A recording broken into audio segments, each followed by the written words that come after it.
وہ بڑا رحیم ہے، بڑا مہربان ہے۔ اور جب بندہ اللہ تبارک و تعالیٰ کی بارگاہ میں جھکتا ہے، اس سے مانگتا ہے۔ اچھا، یہ بڑا ایک عجیب و غریب اصول ہے، اور جتنے بھی سہارے ہیں سبک کرتے ہیں۔ عزت نفس بڑھاتا ہے سہارا تیرا۔ دنیا والوں سے مانگیں وہ ناراض ہوتے ہیں، اس سے نہ مانگے تو ناراض ہوتا ہے، اس سے نہ مانگے تو وہ کیا کرتا ہے، وہ ناراض ہوتا ہے۔ دنیا والوں سے ایک مرتبہ مانگے شاید مل جائے، دوبارہ مانگے تو تھوڑی ہچکچاہٹ ہوگی، تیسری دفعہ مانگے موڈ بدل جائے گا، چوتھی دفعہ مانگے، پانچویں دفعہ مانگے تو پھر کیا ہوگا، موبائل اٹینڈ کرنا نمبر چھوڑ دے گا، رابطہ باہر سے ہی کہہ دیا جائے گا چوکیدار کو کہ یہ بندہ ہے تو اس کو کیا کرو۔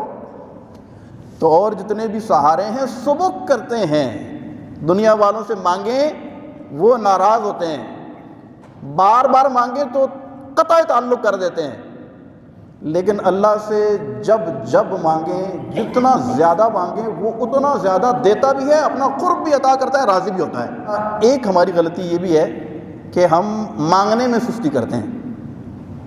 ایک دفعہ مانگا، دو دفعہ مانگا، تین دفعہ مانگا، پھر ہم سمجھتے ہیں یار ہم مانگ تو نہیں ہے، ملتا تو ہے نہیں ہے، تو مانگنا چھوڑ دیتے ہیں۔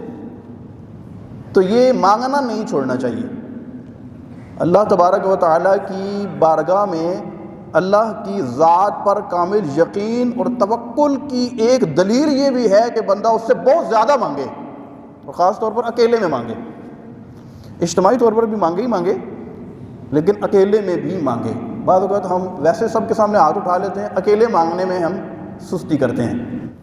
اور سچی بات یہ ہے کہ اگر ہم رسول اللہ صلی اللہ علیہ وسلم کی حیات طیبہ کو دیکھیں تو آپ صلی اللہ علیہ وسلم نے دعا کی تعلیم بہت زیادہ ارشاد فرمائی۔